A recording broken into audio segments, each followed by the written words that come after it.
Gundam.tk presents Master Grade Gundam Mk-II. Hey, what's up again, everybody? Robert184, 2Rs2Bs, Gundam.tk, the Gundam Mk-II. The review is all complete. You've seen the parts in the MS.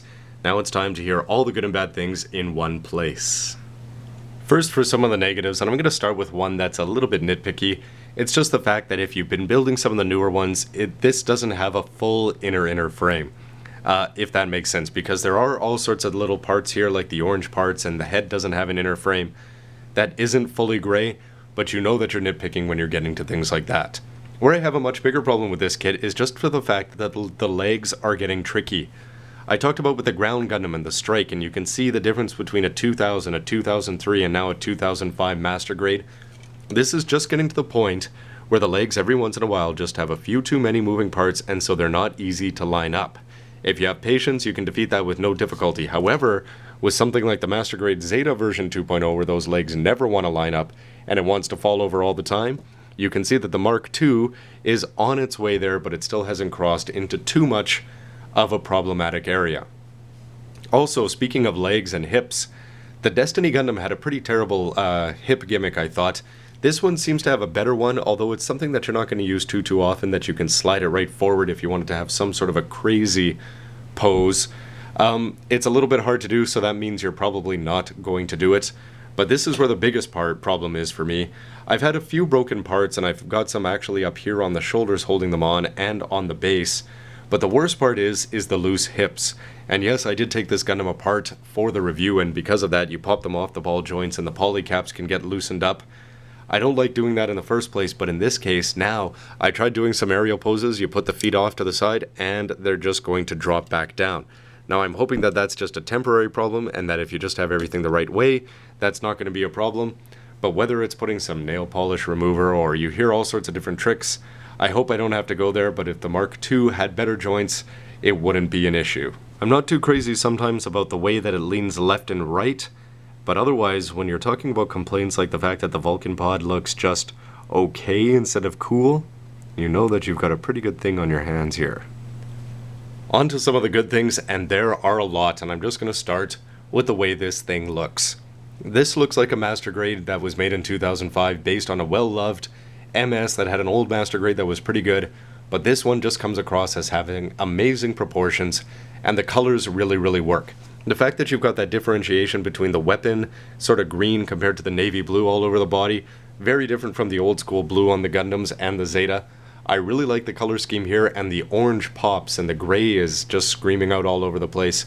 Everything about this to me looks great.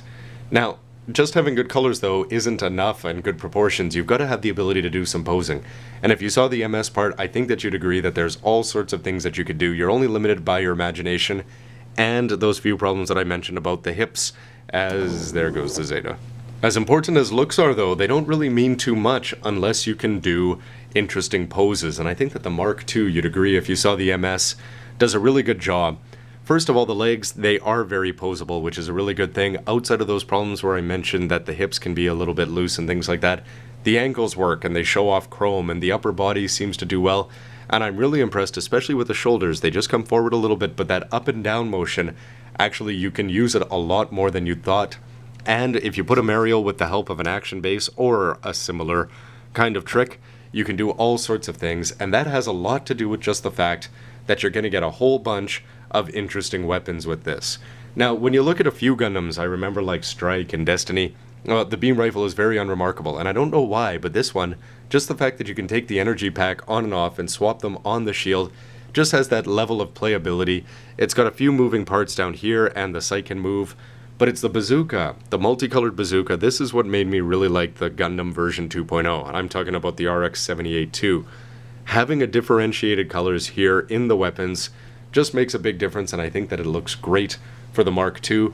Combine the fact that you've got the playability, again, put these on the hips, put the bazooka over the arm, it's going to work because this moves, this sits over the shoulder well, plug it onto the back, put that on the hip, as said.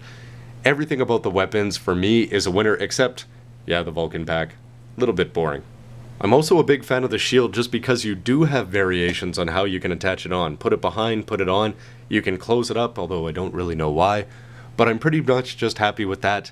The only thing that you could do is you wish you had a little bit more color, but they sort of address that by having those gray stripes that you may have just seen coming around there.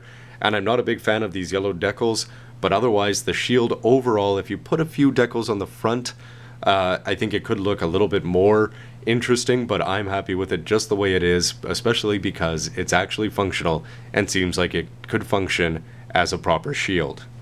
Now, why does the Mark II come in a big box? I think a big thing has to do with just the fact that it's going to come with this display stand, and I'm becoming a sucker for these display stands. I love it for the Master Grade Ale Strike, the Zeta version 2.0, it's great. The F91 I'm also a big fan of, but I really like the fact that the Mark II, it can stand here. It gets the lesser one compared to the Zeta, but if you put them together, I think it's a great combination, and you can just have it there. And creating that scene, you can use those Kotobukiya kits and sort of build little things that work especially well with high grades. But by having the elevator and the fact that they're going to give you the crew and that everything can move around, just works really well for me. And I think that this hunk of plastic is worth quite a few extra yen, and for me, well worth the big box and the extra price involved.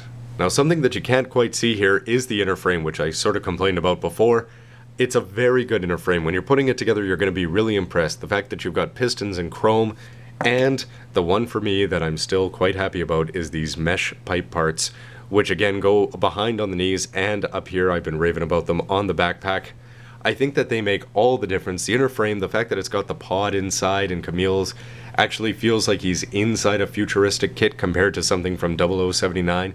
This seems like it's a futuristic kit, and the Master Grade has done a great job of capturing it. So I like the looks, the colors, the proportions, the posing, the weapons, the display stand, the inner frame. Well, what's the other big winner? Well, it's right there in the background. The Master Grade Zeta version 2.0 is designed, they came out months apart, right around the time that the Zeta movies were kicking butt in theaters. These two were designed to go together as a pair. Now, the old ones, they came out way in the dark days of Master Grades, when they still had a lot to learn. But this, they have made such huge improvements, even though I haven't built the old ones. When you're building this, you can just see how far the technology's come along, even comparing it to old Master Grades from 2000 or 2003. And if you buy the two together, the colors work, and you're going to be able to have a great scene of them fighting back to back with Emma inside one. Combine the action bases and the display stands and everything about these two, they're meant to go together, and I think the fact that they put them out at the same time, unless we're waiting for version 3.0, you'd be happy with both of these as a part of any combination.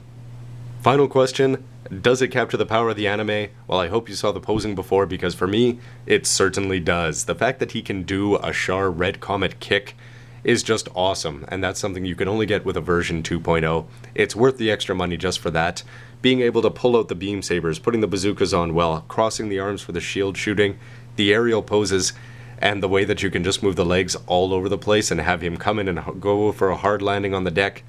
Any scene that you pretty much see in the old school anime or the newer movies where they purposely put in all sorts of cool stuff, I think that this kit is going to be able to handle it, so it perfectly captures the power of the anime, and that's reason enough that if you're a fan of Camille or Zeta Gundam, you'd probably want to pick up this kit. Bandai is very clever, and I'm sure that they will impress us way down the line in 15 years or so with a version 3.0, but I think that a Mark II real grade is pretty realistic considering that it's pretty much got everything else already.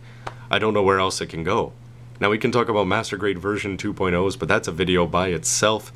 In the meantime, I'm just happy that we've got so many version 2.0s, including the Titans colors. If you want to go get that, you can have some very cool variations, paint that up, and it looks fantastic. But if you have a shelf full of white and blue, especially if you've got 3 blue Titan Mark IIs, something that I'd really like to try someday, even though I don't like building variants that much, it's just such a fun kit, and the white and the blue, they both work for me, and I hope they work for you as well. That's just me though, so I hope you've enjoyed this look at the Mark II and some of my older kits. It's good to go back and identify missing and broken parts and go deal with those. But anyway, in the meantime, what do you think of this MS, the version 2.0? Anything you want to talk about, please put a comment down below. It's always appreciated. Thanks for watching. See you next time. You know, I was sort of hoping that they'd make the Musha Mark II out of me instead. Luna Maria or Emma Sheen? I think it depends on how old you are.